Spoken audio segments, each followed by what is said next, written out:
여러분 반갑습니다.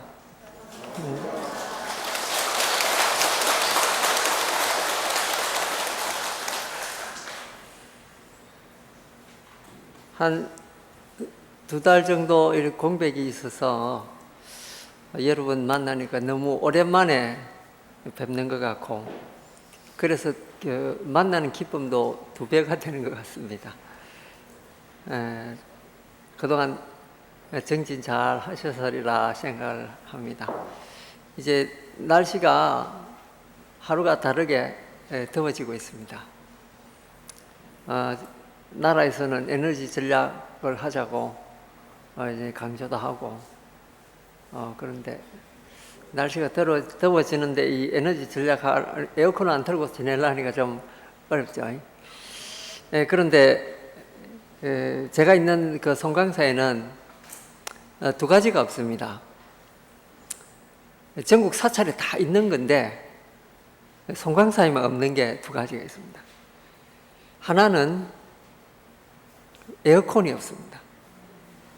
에어컨이 없어서 송강사가 다른 절보다 유난히 덥기도 하고, 거기다가 산이 사방으로 가려막혀서 습기가, 그 앞에 또 주암댐이 있어가지고 그 습기가 말을 못합니다.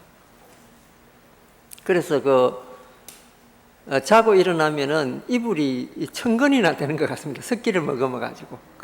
그래서 듣기만 하면 괜찮은데 습기까지 있어서 도저히 사람 살 때가 아니다, 이런 생각이 들 때가 한두 번이 들 때가 아닙니다. 이제 선풍기는 있는데 선풍기도 효과가 별로 없습니다. 그 다음에 또 하나 없는 게 뭐냐면요, 텔레비전이 없습니다. 놀랍죠? 텔레비전이 없는 저런 한국에서 아마 송강사밖에 없을 것이다. 그래. 이제 물론 그 밑에 처사님들 계시는 곳은 텔레비전이 있습니다만은 스님들 개인 방이나 그 큰 방에는 텔레비전이 없습니다. 심지어 제일 큰 스님이신 방장 스님 방에도 에어컨과 텔레비전이 없습니다. 그래서 작년에 너무 더워서 제가 방장 스님께, 스님, 제 방에는 에어컨을 놔야 되겠습니다, 그러니까 방장 스님이 보시더만, 스님이 놓게 되면은 주지 스님도 아마 놓으려 할 거고, 윤화 스님도 놓으려 할 거고, 내 방에도 달아달라 할 건데 에너지 소모가 너무 많아서 곤란하지 않겠느냐, 그런 말씀하셔요. 그래서 그냥 부채 하나로 견디기로 결심을 하고 보냈습니다. 그런데 이제 이 텔레비전이 없다 보니까 무슨 세상 돌아가는 이치는 잘 모를 것 같아요. 근데 그게 또 이 묘해서 세상하는 이치가 또 있습니다. 인터넷은 허용이 되거든요. 물론 학인 스님들한테는 퍼스널 컴퓨터가 허용이 안 됩니다. 이제 어른 스님들은 이렇게 이제 컴퓨터 이제 경전 연구하고 이제 뉴스 보고 이런 데는 쓰지만 그 외에 다른 데는 또 쓰지 않죠. 어쨌든 그 수행하는 것이 이 세상 일을 끊는 게 수행하는 것이 아니고 세상 일을 이해하는 것이 이게 수행이거든요. 우리가 보통 수행한다 할 때는 세상 세속을 완전히 끊고 혼자 유아독존하면서 사는 것이다, 이렇게 생각하는데 그건 큰 오산입니다. 부처님 별명 중에 하나가 세간해라는 별명이 있습니다. 그 세간해라는 게 무슨 뜻이냐면은 세상을 떠나 있으면서도 세상을 잘 이해하는 분이다, 이런 뜻을 가지고 있습니다. 그래서 불교라는 것이 결코 세상과 동떨어지지 않고 세상 이치를 알되 그거에 물들지 않는 것이 바로 불법이다, 이제 이렇게 볼 수 있죠. 그래서 이 수행하는 사람들이 그런 거 단절하고 산다, 이런 거 위대하게 볼 필요가 전혀 없습니다. 세상 일을 모르는데 어떻게 세상 사람들을 구원하고 세상 사람들한테 빛과 소금이 될 수 있습니까? 그건 어불성설이거든요. 그래서 우리 부처님께서는 세간의 일도 잘 알고 그 다음에 그 일에 집착은 하지 말아야 된다, 그런 말씀하셨습니다. 요즘 힐링 시대입니다. 뭐 광고를 봐도 무슨 힐링, 뭘 해도 힐링, 전부 힐링이란 말이 유행을 타고 있습니다. 우리 힐링이란 말 앞에 또 하나 유행 탄 말이 있죠. 그 무슨 말입니까? 웰빙이란 말이 또 유행을 한번 탔습니다. 그래서 힐링과 웰빙은 요즘 우리 대한민국 국민들의 화두가 된 것 같습니다. 그러면 대체 힐링은 뭐며 웰빙이 뭐냐 이렇게 생각해 볼 이제 우리가 그 생각을 한번 해볼 필요가 있죠.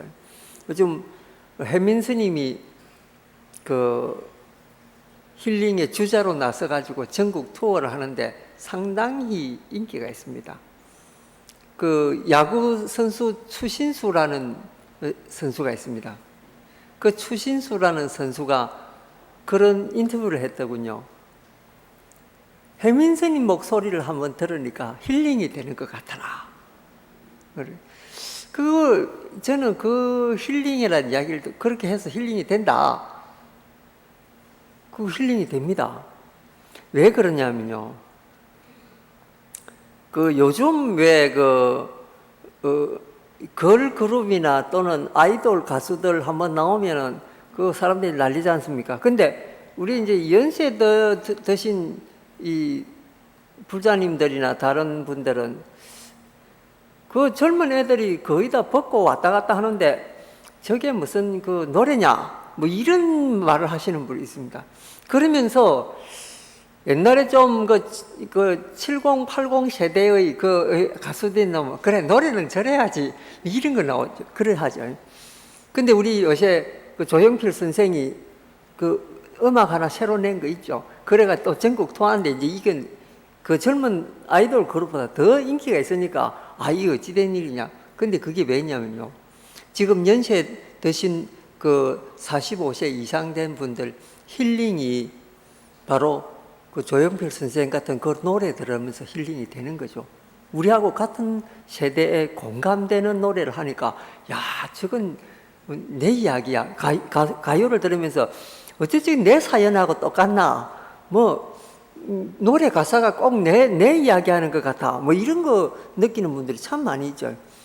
그러니까는 그 노래를 들으면서 위안을 받고 그게 위안을 받기 때문에 자기 마음이 치유가 되는 거예요. 그 치유라는 말이 이게 힐링이라는 거거든요. 원래 그 힐링이라는 게 영혼을 치료한다는 뜻이 있습니다. 그러니까 이 힐링할 때 그 치료한다는 뜻은 그 치료한다는 뜻이 그치지 않고 정신적으로 뭔가 문제가 있는 걸 고쳐나가는 걸 그걸 힐링이라 하거든요. 몸에 병이 있고 이런 거 고치는 걸 그 닥터가 고칩니다. 그 정말에서 의사가 고치는 거거든요. 그런데 힐링은 누가 하느냐면 힐러가 하거든요. 힐러하고 닥터하고는 이게 분야가 좀 다릅니다. 그 닥터는 우리가 외과 의사, 내과 의사 해가지고 참 그 사람들 닥터라 그러잖아요. 그런데 서양에서는 이 힐링 해주는 사람을 힐러라고 해서 닥터하고 다르게 봅니다. 내 정신을 치료하는 사람이거든요. 그래서 그 힐러들을 보면요. 물론 그 사람들도 능력이 있어서 병도 고치기도 합니다. 마음의 병뿐만 아니고 육체적인 병까지도 고치는데 무슨 수술 도구를 써서 고치느냐 그런 거 아니고 손을 이렇게 대가지고 딱 기를 넣어가지고 이렇게 고치죠. 우리 그 옛날 그 도사들 고치는 거하고 아주 흡사한 방법으로 고칩니다. 그 제가 서양에 있을 때 서양에 굉장히 유명한 힐러를 한 사람 만났는데요. 어느 정도 능력이 되느냐 하면은 그 런던에 그 범죄가 생겼을 때 그 런던 경찰국에서 그 힐러를 모셔옵니다. 모셔와서 그 범인이 누군지 모르잖아요. 예를 들면 살인 사건이 있었다. 그럼 그 힐러를 그 방 안에 딱 데려다 놓으면은 그 힐러가 눈을 감고 딱 이렇게 있다가 조금 있다가 나와가지고 몽타주를 그립니다. 근데 나중에 범인을 잡으면은 그 몽타주하고 똑같아요. 그 어느 정도로 이 영적 능력이 발달됐는가? 그거 보면 알 수 있죠. 대단한 분이에요. 그래, 이제 제가 그분을 만났는데, 그래, 목이 좀, 감기가 들어서 목이 좀 아프다고 그러니까, 손을 이렇게 뒤에 갖다 대는데 불덩어리 되는 것처럼 뜨겁게, 손이 아주 온도가 보통 사람보다 더 더웠어요. 그 정도로 그 힐러들은 뭔가 이렇게 남다른 영적인 능력이 있습니다. 그게 닥터하고 다르거든요. 닥터는 기술이지만은 이 힐러들은 이 영적 능력을 가진 사람이에요. 이거죠. 그래서 힐링한다 할 때는 몸과 마음을 동시에 치유한다, 이 뜻을 가지고 있습니다. 그냥 단순히 뭐 팔 부러졌습니다, 안에 뭐 위장병 났습니다, 이런 거를 고치는 게 아니고 그 사람이 가지고 있던 그 근본적인 문제를 해결하려고, 정신적인 문제를 해결해 주려고 하는 분이 힐러거든요.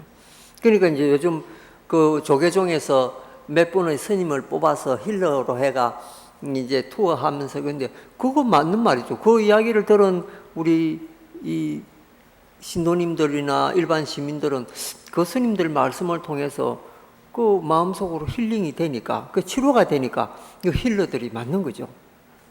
그런데 정말 중요한 거는 뭐냐면은 그 이야기를 들어서 힐링을 하는 것이 아니고 자기 자신이 자기 자신을 고치는 거거든요. 그거를 가르쳐 주신 분이 누구냐? 부처님이십니다. 그래서 부처님은 역사상 가장 위대한 힐러라고 이야기를 하죠.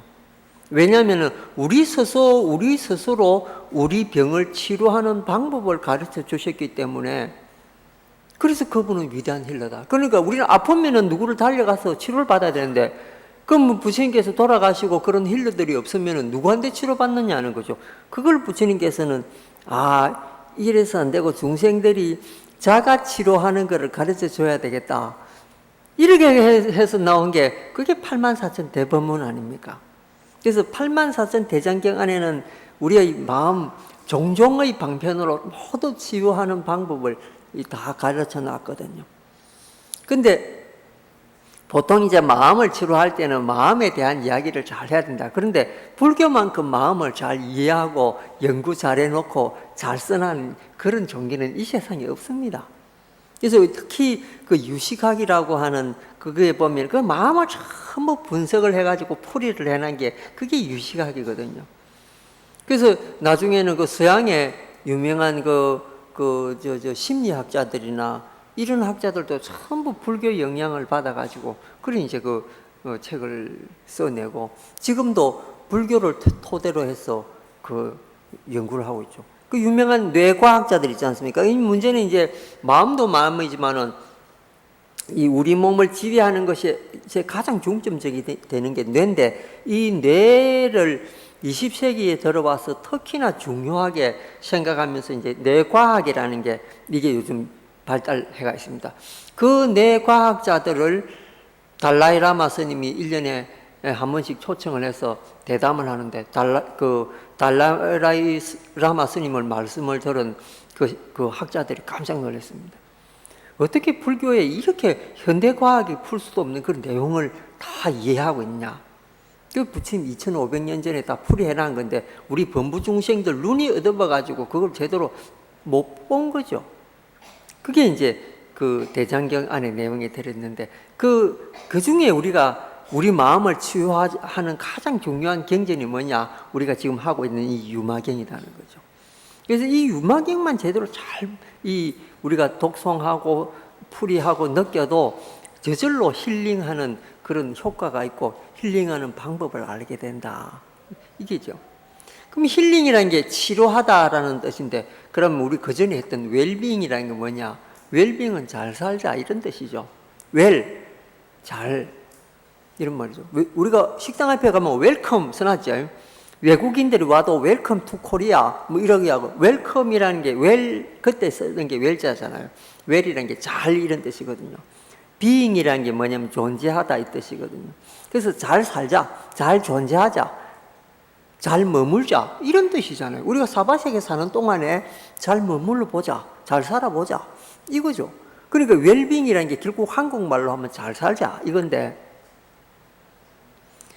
누가 못 살고 싶어 하는 사람이 누가 있습니까? 다 잘 살고 싶어 하죠.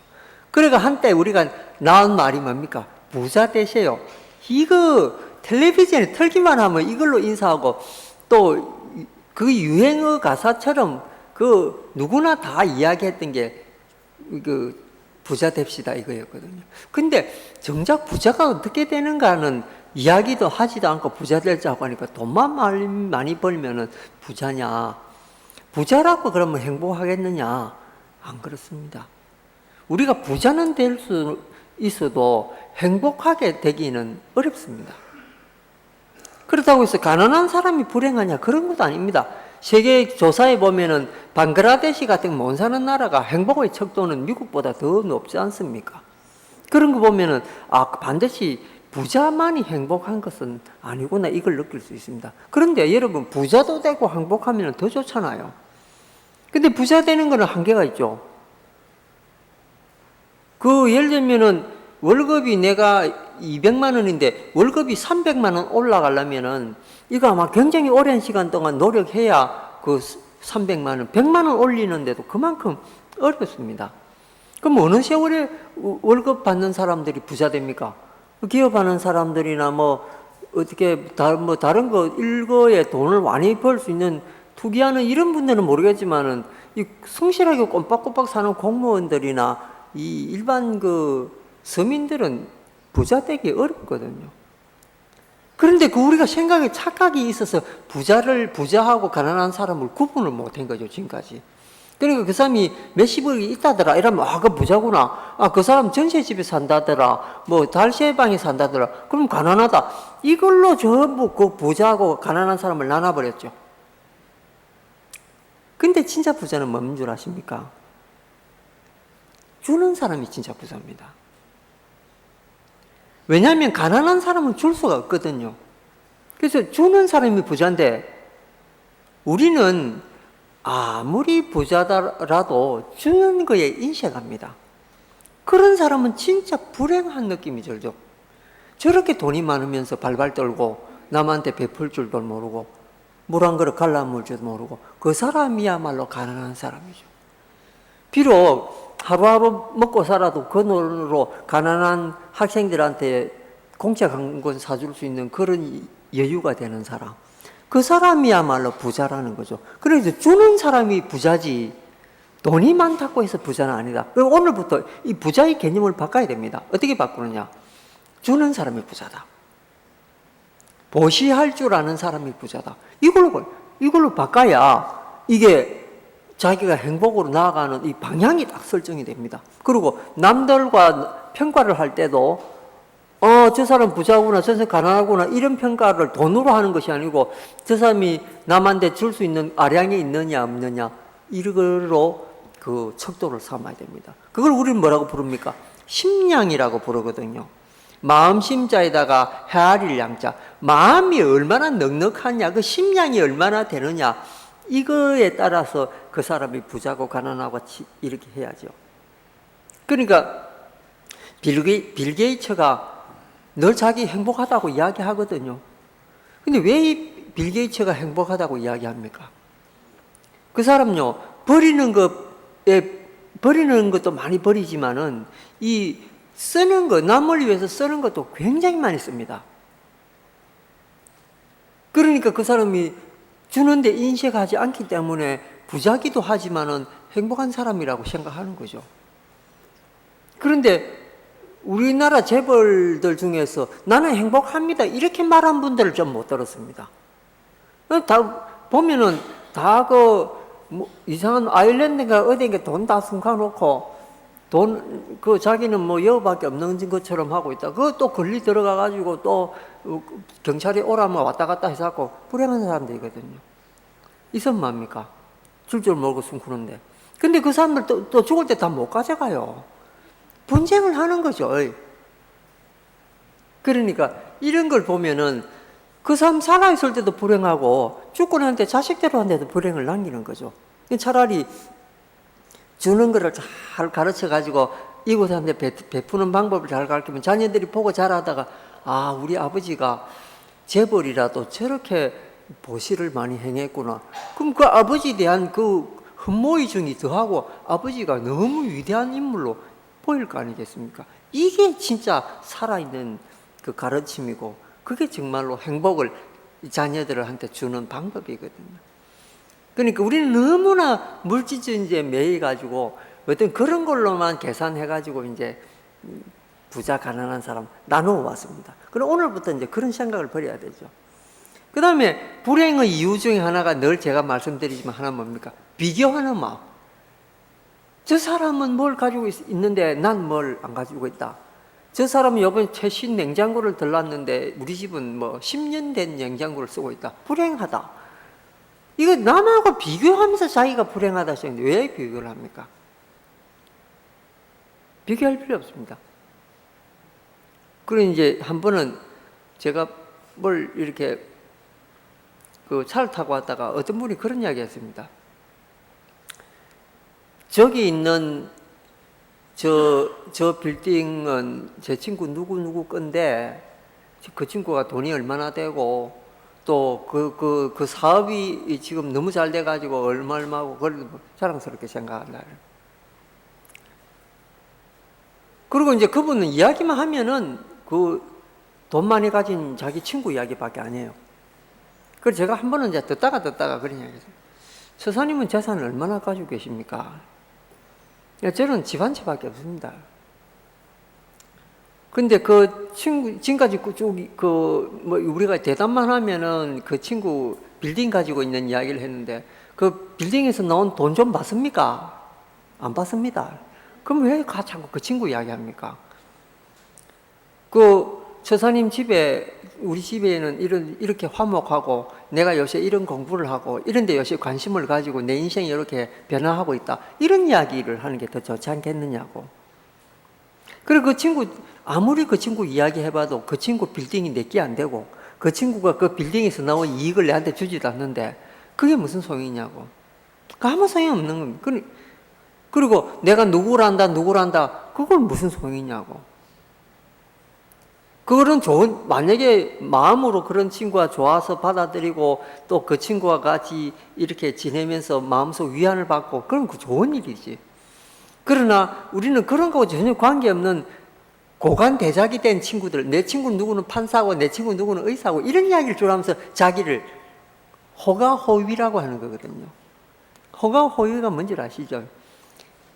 여우가 어느 날 친구들한테 가가지고 자기 이야기를 하면서 내 파워가 어느 정도 된 줄 아느냐니까 여우들이, 다른 친구들이 모르겠다니까 나는 호랑이도 날 보면 다 겁내. 그러니까는 무슨 말이냐면서 호랑이가 산중이 제일인데 여우 니 보고 뭘 겁을 내리겠느냐니까 못 믿겠든 따라와 봐. 그래 이제 여우가 호랑이 앞에 딱 가가지고 호랑이가 여우를 또 보면 왜 왔냐? 그 저하고 잠시 갈 데가 있습니다. 그 따라오십시오. 그러니까 호랑이가 이제 여우가 앞장서고 호랑이가 따라왔는데 짐승들이 보니까 호랑이가 오고 있거든요. 전부 머리 숙이가 인사를 하고 이러니까 그래 이제 그 호랑이가 뒤에 따라오면서 야, 이 여우가 무슨 큰 능력을 지니니까 왜 여우한테 이렇게 인사를 하나? 자기 때문에 인사하는 줄 모르고요. 그리고 이제 친구들 나중에 이제 한테 말을 하기를 너희들 조금 전에 봤지 호랑이도 꼼짝 못하고 내 뒤에 따라오잖아. 그랬다는 이야기를. 그 호랑이가 자기 때문에 따라온 거 아니거든요. 따라오라 해서 따라와 갈 길은 갔는데 짐승들이 이제 그런 상황이 되고 이러는데 그거 무슨 여우의 능력이겠습니까? 호랑이 힘을 빌려서 그런 거죠. 그러니까 우리는 자기 능력도 아닌 남의 능력을 가지고 자기 힘인 양 자랑하는 경우가 종종 있습니다. 그걸 호가호위라 그러거든요. 그래서 저는 그런 이야기 했습니다. 아, 알고 있는 사람이 그래 많습니까? 저는 대통령하고 잘 압니다. 어이, 어떻게, 그분은 저를 잘 몰라도 저는 그분을 알죠. 이게 시계 나오려면, 세게 나오려면 이래 세게 나와야 됩니다. 그죠? 클린턴도 알고, 그죠? 오바마도 알고 다 아는 거잖아요. 그분은 우리를 모르지만. 근데 어쨌든 세게 나오려면 이래 나와가지고 좀 큰 소리를 쳐야죠. 하여튼, 제일 중요한 것은 자기입니다. 자기 집, 그리고 자기. 그런 건데, 남 걸 비교하면서 살다는 걸, 남을 빌려서 사는 거, 인생, 그거는 껍데기로 사는 거거든요.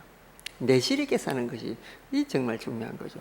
그렇게 가다 보면은 자기 내실을 충실하게 살다 보면 그게 자기 마음이 힐링이 되고, 마음이 힐링이 되면은 웰빙이 됩니다. 잘 살아줍니다. 그래서 힐링과 웰빙은 서로 이렇게 붙어 다니는 거거든요. 자기 마음이 이 티끌한 점 없이 깨끗하고 마음에 죄진 것이 없으면은 어디 가든지 당당하고 즐거운데, 그렇게 되면은 그 삶이 즐겁고 행복하지 않겠습니까? 그러면 웰빙이 되는 거거든요. 그래서 사람들은 웰빙이 저 멀리 있는 줄 알고 쫓아다니는데 실제 그렇지 않습니다. 여러분 한번 생각해 보십시오. 우리가 100년 전만 하더라도 우리가 요즘 웰빙하는 방법 중에 하나가 뭐냐면 황토방지 가지고 그게 군불 때가 자니까 그때 뜨다니 좋더라, 뭐 치료가 되는 것 같더라, 이런 말 했죠. 그 다음에 그 산에 나오는 약초들, 나물들 뜯어가지고 무공에 요새 말하자면 유기농 같은 거, 그런 거 다 이제 요새 먹고 사는데, 그 유기농 채소라는 게 가격이 일반 것보다 더 비싸거든요. 근데 그걸 먹고 나면은 뭔가 좀 건강해지는 느낌 드는데, 여러분 이 6.25 사변 전만 하더라도 우리 다 가난한 처가집에 살았고 웰빙 음식이라는 그 무공해 유기농 채소 먹고 살은 사람들 아닙니까? 새마을운동 일어나고 난 뒤에 시멘트 집 짓기 시작해가지고 시멘트 바닥에 다 누워 자게 됐지, 그 전에 시멘트가 어디 있었습니까? 다 황토방에 잤죠. 그 옛날 사람들 다 웰빙 생활 했던 거죠. 요새식으로 하자면은. 그 채소도 다 분뇨 주워가면서 그렇게 먹고, 비료를 어떻게 주었습니까? 돈이 없어서. 수입도 안 했는데요.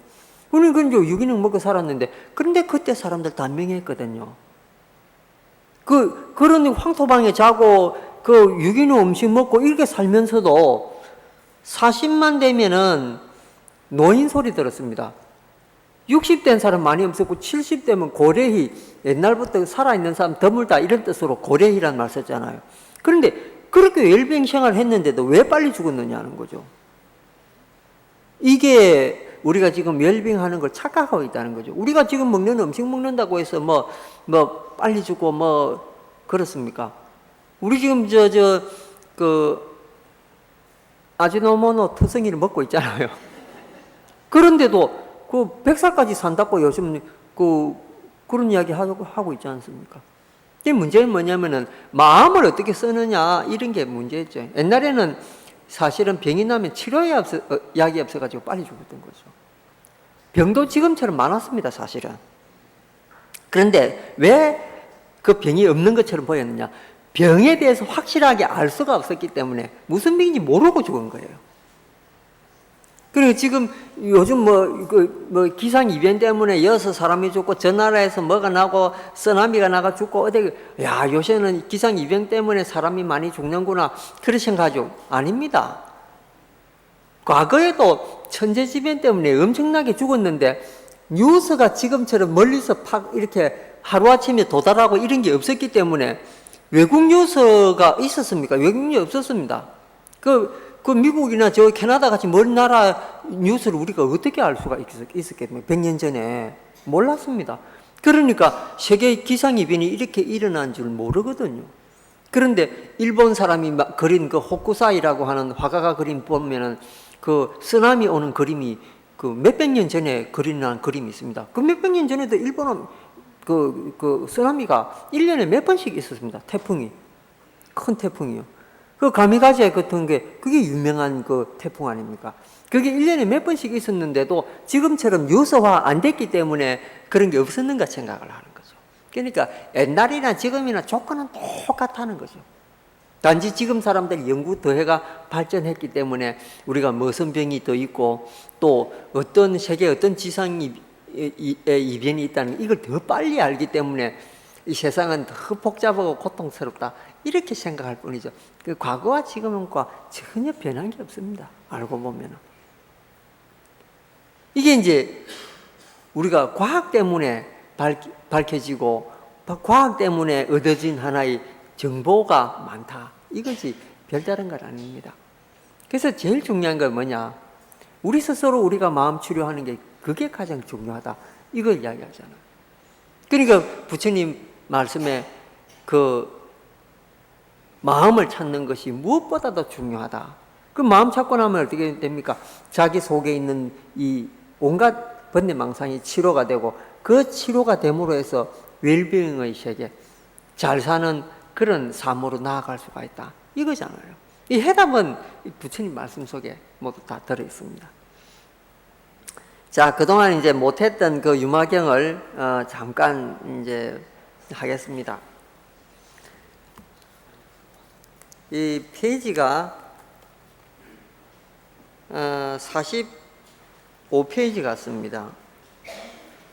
43페이지네요. 43페이지를 펴십시오. 책을 안 가지고 오신 분들은 제 이야기를 잘 이렇게 들으시기 바랍니다. 오늘 할 것은 제3장 제자와 보살들의 병문안인데 이게 유마경에 있어서 굉장히 중요하고 그 다음에 시사하는 바가 굉장히 큰 대목입니다. 왜냐하면은 유마거사라는 분이 이제 꾀병을 앓습니다. 이 유마거사라고 하는 처사님이 오늘 이제 그동안 안 들으신 분을 위해서 잠깐 제가 짧게 말씀을 드리면은 비아리라고 하는 동네에 사는 처사님인데 이분은 왕과도 친구가 되고 대신과도 친구가 되고 부자하고도 친구가 되고 가난한 사람하고도 친구가 되고 길거리의 여인하고도 친구가 되고 온갖 사람하고 다 친구가 됩니다. 그러면서 그 사람들하고 같이 놀아주면서 그 사람들을 교묘하게 불법으로 인도를 하는 그런 역할을 하죠. 그게 지금 부처님께서 이제 이 경 내용이 지금 21세기 살아가고 있는 우리한테 주어진 숙제가 바로 이겁니다. 여러분들이 바로 이 역할을 하라고 부처님께서 지금 이 경을 말씀을 하신 거거든요.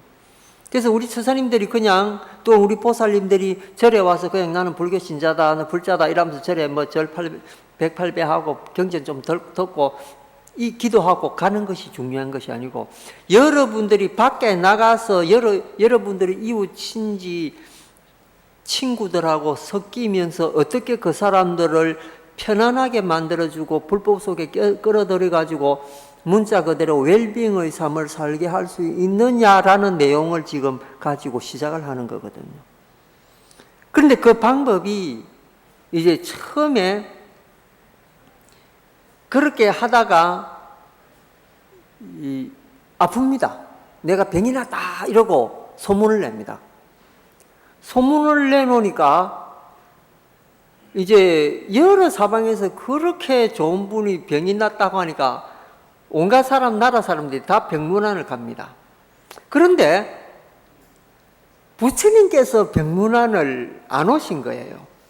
아픈 사람이 내가 아픕니다 하고 부처님한테 갈 수가 없으니까 그냥 당신 집에 누워가지고 끙끙 앓고 있는데 부처님이 분명히 내 소식은 들으셨을 건데 왜 부처님께서 병문안하러 오시지 않느냐?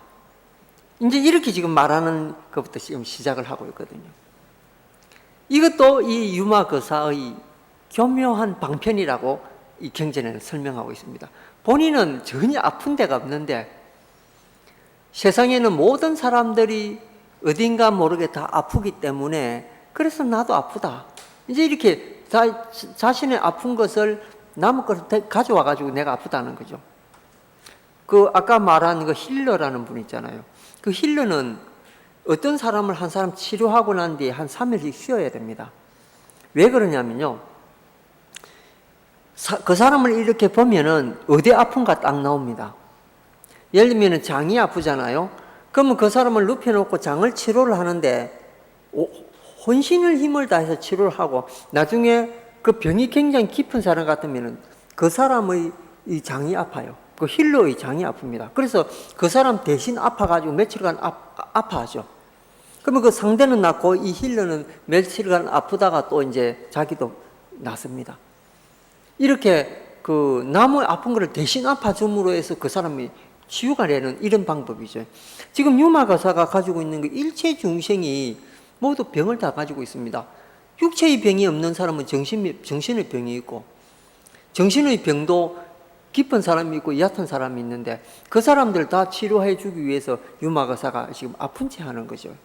그래서 여기 아픈 것은 큰 그런 뜻이 있습니다. 그래서 그 왜 짐승이라도 자기가 기르던 짐승이 그냥 죽으면은 이 가슴 아프잖아요. 그 옛날에 제가 고양이를 한 마리 길렀는데요. 고양이가 새끼를 놓고 얼마 안 돼서 그 이웃이 그 근처에 마을 사람이 놓은 그 쥐약을 먹고 왔던 모양이에요. 와가지고 이제 그 약 기운 때문에 죽어가는 거죠. 그래서 그 심부름하는 아이가 와가지고 스님, 저 고양이가 절에 기르는 고양이가 죽어갑니다 이러는 거예요. 그 제가 이제 그 죽어가는 현장에 빨리 가보니까 숨을 몰아쉬고 있습니다. 그래서 제가 그 고양이한테 다가가서 뭐라고 했냐면은 그 고양이를 살찐이라고 불렀는데요. 살찐아, 너가 새끼 낳은 지가 얼마 안 되는데 이렇게 죽으면은 그 새끼 어떻게 하겠느냐. 빨리 일어나라. 이러니까 그 숨을 거의 못 쉬고 죽어가던 고양이가 갑자기 벌떡 일어나더니 그 눈에 그 광채가 나는 게 그냥 보통 광채가 아니었습니다. 그러면서 한 서너 발자국하고 걷더니 다시 쓰러져 가지고 숨을 거두었거든요. 생명에 대한 그 집착이라는 게 얼마나 대단한 거를 제가 거기서 깨달았습니다. 그럼 그냥 죽을 수도 있는 고양이인데 새끼를 언급하니까 그 고양이가 알아들어요. 알아들으면서 새끼 생각이 났는지 일어나가지고 그거 이제 움직였는데 제가 그 고양이를 읽고 정말로 한 일주일간은 너무나 슬퍼서 밥이 잘 안 넘어갈 정도였습니다. 근데 이제 그게 생명 있는 거하고 친한 이런 관계하고 이별한다는 건 그게 이제 에벨리고잖아요. 에벨리고 사랑하는 것들하고 반드시 헤어져야 되는 고통. 부처님이 이 생로병사 이거 네 가지 고통 외에 또 네 가지 고통이 더 있다 이야기했죠. 그 중에 하나가 뭐냐면 에벨리고거든요. 사랑하는데 왜 헤어져야 되느냐? 그는 반드시 헤어져야 되는 고통이 있다. 그 고통을 부처님께서는 에벨리고라고 했거든요. 그 다음에 또 하나 중요한 고통이 뭡니까? 구불대고잖아요. 구불대고는 진짜 우리 이 중생으로서는 견디기 힘든 고통입니다. 구하는데 못 구하는 고통. 내가 그거 꼭 얻어야 되는데, 꼭 내끼 돼야 되는데, 그 내끼 안 되고, 그거 뭐 그냥 넘어가는 거. 내가 이런 돈을 구해야 되는데, 내가 뭐 재물을 구해야 되는데, 뭐를 구해야 되는데, 그거 마음대로 구해지는 게 아니거든요. 거기서 오는 고통은 또 말을 못 한다. 부처님께서요. 그 다음에 세 번째가 원정회고거든요. 원수를 반드시 만나야 되는 거예요. 예를 들면요. 이웃 잘못 만나잖아요. 이거 고통스럽습니다. 층간소음 때문에 살인사건 나는 거 보십시오. 이거 이웃 잘못 만나가지고 그 소음 때문에 시달리는 거 원정회고거든요. 이 원수 만나는 거거든요, 이거는. 이 층간소음이라든지 이웃 잘못 만나가 받는 고통, 이거 안 당해본 사람은 모릅니다. 그러니까 이것도 부처님께서는 이건 말할 수 없는 고통이다. 그런데 우리가 인간으로 살면서 그 고통 피할 수 있느냐? 못 피한다 했습니다. 근데 그 원정회가가 이웃에만 해당되는 줄 아십니까? 이웃 나라도 해당됩니다. 우리가 예를 들면은 이웃에 안 좋은 나라를 두었다 계속 깔짝거립니다. 어느 나라인지 말 안 해도 아시죠? 그러니까는 이런 식으로 이웃 잘못 둬도 굉장히 괴로운 게 이게 원정회고입니다. 이거 알고 보면. 그죠? 이게 이 고통이다. 세 번째가 뭐냐, 오음성고라고 해서 몸이 너무 왕성해도 고통이 온다. 이런 말. 예. 나는 건강이 넘치는 사람이다. 그런 사람도 결국은 그 몸 때문에 고통받는 거거든요. 그래서 부처님께서는 이 생로병사 네 가지 외에 다른 네 가지, 이 모두 합해가 팔고라 그러거든요. 그 팔고는 인간의 모든 고통의 근본이 되죠. 이런 거 어떻게 면하겠습니까? 어쨌든 간에 이런 병을 우리는 다 안고 있고 이 병 때문에 고통받고 있기 때문에 유마거사를 출연시켜가지고 이거 치유하는 방법을 지금 이제 말씀을 해놨다는 거죠. 자, 한번 읽어보겠습니다. 잘 들으십시오. 그때 유마는 생각하였다. 내가 병에 걸려 병상에서 실험하고 있다는 소문을 들으셨을 터인데도 아라한이시며 완전한 지혜를 지닌 열애께서는 아무도 대신 보내서 내 병을 묻지 않으신다. 그분은 나를 조금도 염두에 두지 않고 가엾게 여기지도 않으신단 말인가. 이렇게 이제 유마거사가 생각을 하는 거죠. 그래서 부처님께서 당신이 직접 오시는 거는 유마거사가 생각할 때도 너무 황송한 일이라 이 제자 한 사람을 보내가지고 병문안 좀 하면 어떻겠나 이제 이렇게 생각을 하는 거죠. 그러면서 제일 처음에 걸리는 사람이 누구겠습니까? 부처님이 제일 첫째 가는 제자가 두 사람이 있는데 그 사람 이 두 분이 사리부라고 목걸련이거든요. 그럼 우리가 보통 부처님 제일 큰 제자 이렇게 하면은 가섭 존재를 떠올리는데 부처님 살아 계실 때는 가섭 존재가 별로 빛을 발휘 못했습니다. 그럼 누가 제일 큰 제자냐? 사리부라고 목걸련이었습니다.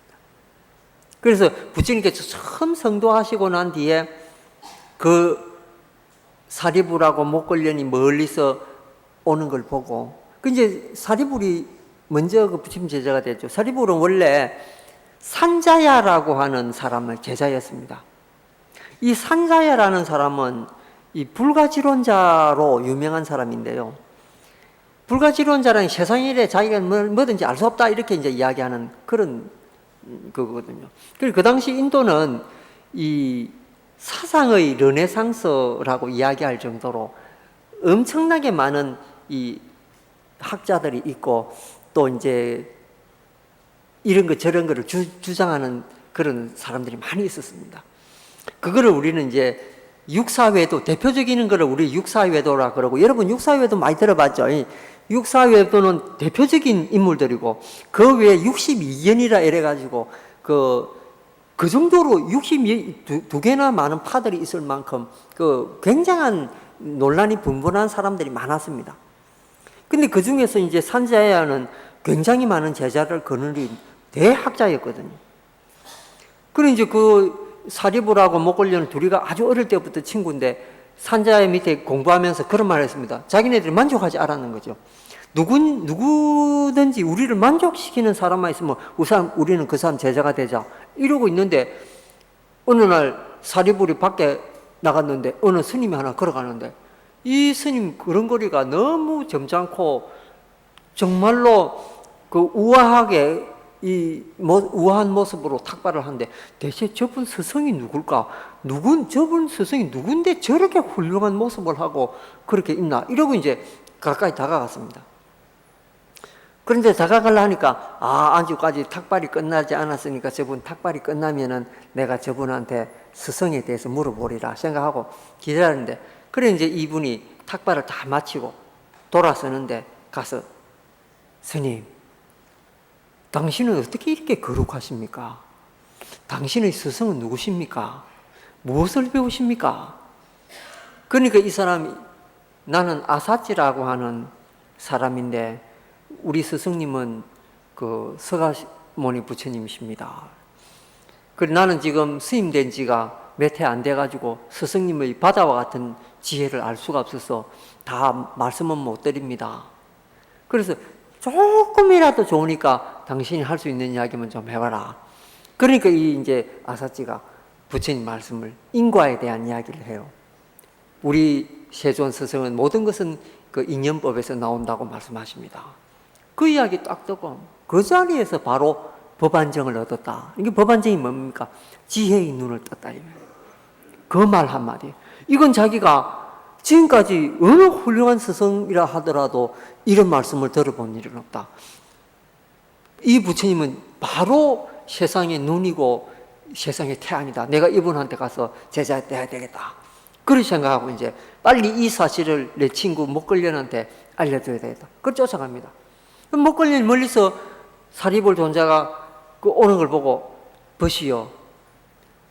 오늘따라 그대의 얼굴은 지금까지 내가 본 얼굴하고 달리 너무나 빛이 나고 희열에 가득한 얼굴인데 어째서 그런가? 그러니까 이제 사리불이 목걸련한테 말하기를 보시오. 나는 오늘 드디어 큰 스승을 만났다. 우리 같이 출가하자. 이렇게 이야기합니다. 그래서 이제 그 두 분이 제자가 250명이 있었는데 그 250명을 다 이제 다한테 말하기를 지금까지 내가 너희들을 가르쳤으나 오늘부터 우리는 서가모니 부처님께 제자가 되려고 한다. 너희들도 너희들 뜻대로 해라. 그러니까 그 250명이 스승님들이 다 서가모니 부처님 제자 되는데 우리들이라고 해서 왜 그분 제자가 못 됩니까? 우리도 모두 따르겠습니다. 이래서 일시에 그 제자들하고 같이 부처님한테 옵니다. 근데 부처님이 멀리서 설법하시다가 그 두 사람이 과 그 250명이 오는 거 보고 다른 제자한테 말하기를 보라, 여러분들의 벗들이 온다. 그 중에서 저 벗 둘이는 우리 교단에서 가장 뛰어난 인물이 되고 가장 훌륭한 사람이 될 것이다. 저 두 사람은 나의 두 훌륭한 제자가 되어서 나의 양 곁에 있을 것이다. 이렇게 이야기를 해요. 그래서 제자가 되고 그 경전에 그려 놓습니다. 부처님한테 이르기 전에 수기를 받은 사람이 그 목걸령과 사리불이었다. 이거죠. 그래서 그 두 사람이 부처님 제자로 왔는데 과연 이 두 분을 당해낼 사람이 없었습니다. 부처님 10대 제자 가운데서도 이 두 분이 가장 으뜸입니다. 근데 말년에 부처님께서 인멸하시기 얼마 전에 이 두 제자가 부처님 먼저 돌아가셨습니다. 그래서 부처님 말년에는 굉장히 쓸쓸해 하셨죠. 그 훌륭한 제자 둘이도 돌아가시고 또 부처님이 직접 낳으신 그 아드님 라훌라 존자도 부처님보다 먼저 세상을 떠났습니다. 그래서 부처님 말년에는 사실은 참 고독한 그런인데 그 당시 부처님께서는 그런 인간의 그 고독감이랄까 이런 것도 다 맛보신 그런 생로병사가 우리한테 늘 와가 있는 걸 알았지만은 부처님께서도 직접 그런 걸 다 겪으신 그런 분이죠.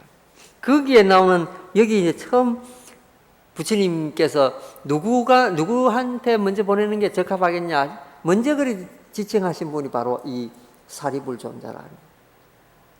그 사리불이라는 게 사리자라고 또 이름하죠. 사리불 이 말이 그죠? 그러니까 반야신경에 사리자 색불이공 할 때 그 사리자가 바로 이 사리불이다. 그 왜 그러면 사리불이냐? 사리라는 게 어머니의 성입니다. 우리가 생각할 때 우리는 남자의 성을, 아버지의 성을 따라서 우리 이름을 짓지 않습니까? 요새는 어머니, 아버지 이름을 같이 쓰는 그런 경우도 있습니다만은 과거에는 아버지 성을 주로 따르죠. 그리고 미국 같은 서양에서는 여자분들 시집 가면은 누구 성을 따릅니까? 남편 성을 따르거든요. 중국도 남편 성을 따릅니다. 그런데 한국 사람들은 유일하게 여자라도 시집가도 남편 성 안 따르고 본래 아버지 성 따르거든요. 한국에는 굉장히 여성들이 이 여성 그게 신장이 돼가 있었습니다. 예, 요새 우리나라 여성들이 굉장히 손해보듯이 이렇게 피해본 것 같이 이야기하는데 실제 한국 여성들 대단합니다. 그런 외국하고 비교해봐서 엄청나게 많은 그 여건이 신장돼가 있는 상황이 살았죠. 남편 성을 안 따르고 친정아버지 성을 따랐다는 것은 이거는 세계 여성상 봐도 많이 없습니다. 그러니까 대단하죠. 그 다음에 스웨덴, 스위스 이래가지고 여성들한테 굉장히 여성한테 존중하고 이런 것 같죠. 형식상 그렇습니다. 그분들 그 투표권이 언제 나온 줄 아십니까? 1970년도에 나왔습니다. 그러니까 1970년도에 여자들한테 투표권 주었으니까 대통령 하나 뽑으려 해도 우리는 언제부터 뽑은 해방 이후로 바로 뽑았죠. 그런데 그 사람들 그 선진국에서 70년도에 여성들한테 선거권 줬다는 것은 굉장히 낙후된 거예요. 여권 신장에 있어서는. 우리는 일제시대 이후로는 우리가 여성들이 다 투표권 있고 이랬잖아요. 그러니까 우리가 사실은 굉장히 빠른 거예요. 그렇게 생각해보면. 어쨌든 간에 이 사리자 할 때, 이 사리불 할 때 이 사리라는 것도 사실은 그 어머니의 이름이었다. 이렇게 나옵니다. 근데 사리라는 뜻이 뭐냐? 이 경전에 찾아보면은 독수리의 눈 이런 뜻을 가지고 있습니다.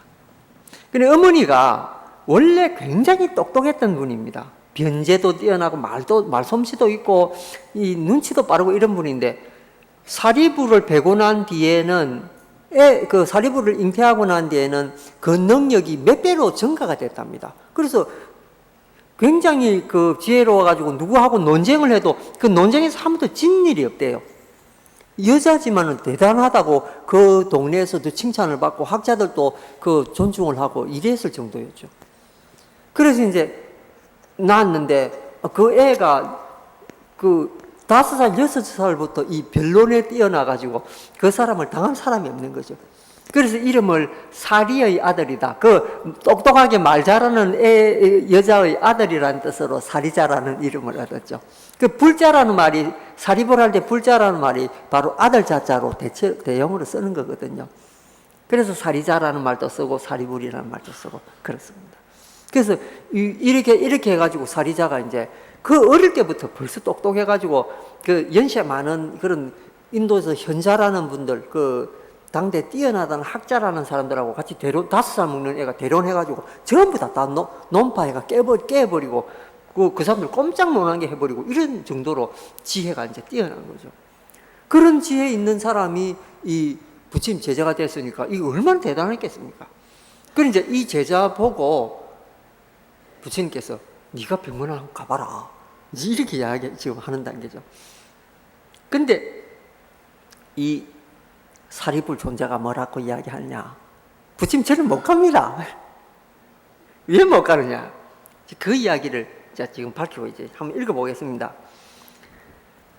세종께서는 곧 유마의 이런 생각을 깨뚫어 보고 사리불에게 이르셨다. 사리불이여, 유마의 병문안을 다녀오지 않겠는가? 그러자 사리불이 세종께 여쭈었다. 세존이시여, 저에게는 유마를 문병할 능력이 없으니 문득 다음과 같은 일이 생각났습니다. 그럼 무슨 말이 생각이 났느냐? 그 사건이 이제 이와 같습니다. 어느 날 나무 아래 앉아서 선정에 들어 있을 때 일이었습니다. 유마가 제게 다가오더니 이렇게 말하는 것이었습니다. 대덕사리불이여, 그대가 쫓고 있는 것은 단지 그 방법일 뿐 좌선은 결코 수행의 대상이 될 수 없습니다. 원래 몸도 마음도 상계 가운데 그 모습이 내비치지 않도록 해야 참다운 좌선입니다.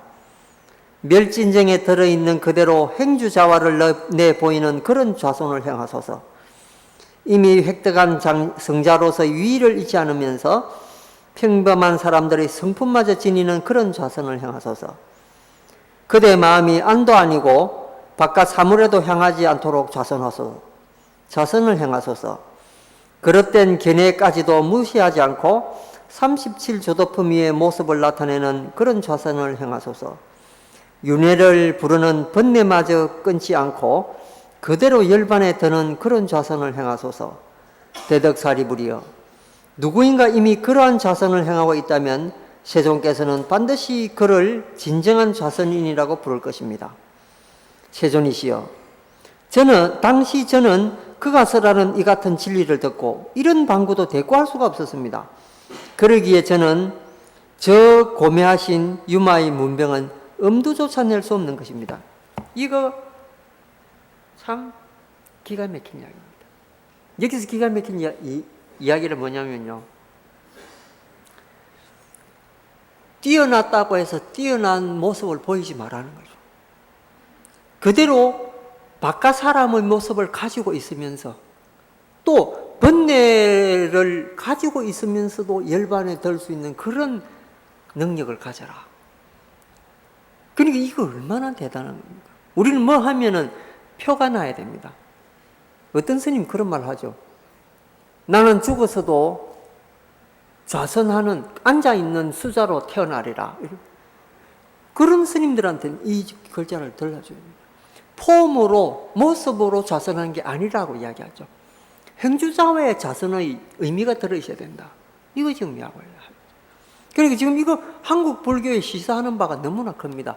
요번에도 안거에 3,000명 가까운 스님들이 선방에 들어갔지만 그 3,000명 스님들이 그동안 그렇게 조계종 성립되고 40년 됐는데 40년 동안에 수행을 그렇게 열심히 한 스님들이 많을 건데 한 사람도 좀 나와가 중생고취하겠다고 눈 뻘게 달라드는 스님이 없습니다. 결과가 지금 안 나온 거예요. 앞으로 얼마나 더 해야 될지 모르겠지만 그때 시작해도 지금 연세로 치면 다 60이 넘었을 건데 나이 들면 교화 안 되거든요. 그러니까 이게 뭐냐면은 유마가 겪는 거 자세히 보면 잘 알 수 있습니다. 앉아서 공부하는 것이 아니고 횡주자매에 공부해야 된다 이 나왔죠. 그리고 바깥에서 이 절 안에서만 있는 게 중요한 것이 아니고 바깥에 있으면서도 안가밭이 동일하게 있게 한 게 중요하다 이거거든요. 실제 공부하는 게 이겁니다. 그러니까 여러분들은 스님네보다 사실 입장이 편합니다. 이 조계종단에서 지금 논하는 것 중에 하나가 의제 문제인데요. 성복을 입고 두루마기 입고 어느 서사님이 공양을 내는데 그 공양을 하러 이렇게 하기에 많은 대중이 앉아있는 처소에서는 그 처사님도 불편하고 스님네들도 불편하니까 그 이제 스님 그러지 말고 의제를 좀 바꾸면 어떻겠습니까? 이렇게 건의를 한다는 거예요. 근데 그게 마음대로 되겠습니까? 그 사실은 백년하청 어렵습니다. 그러면 누가 이 역할을 해줘야 되느냐? 우리 처사님 보살님들이 그 역할을 해줘야 됩니다. 그래서 유마경 내용이 스님들 지금 유마거사한테 갔는데 판판이 깨지고 있는 거거든요. 앞으로 그 내용이 판판이 깨지는 내용이 쭉 나옵니다. 이제 스님들 중에 가장 어떤간다는 사리불 존재 처음으로 깨지는 거죠. 좌선한다고 그동안에 최고로 나는 그렇게 좌선 제일 잘하는 사람이 자랑하고 있었는데 이 유마거사 이 말 한마디에 완전히 얼굴을 못 대게 됐죠. 그리고 요 이야기는 다음 달에 조금 더 짚어보면서 이해하도록 그렇게 하겠습니다. 오늘 법문 들어주신 우리 불자님들 웰빙 하시기 바랍니다. 성불하십시오.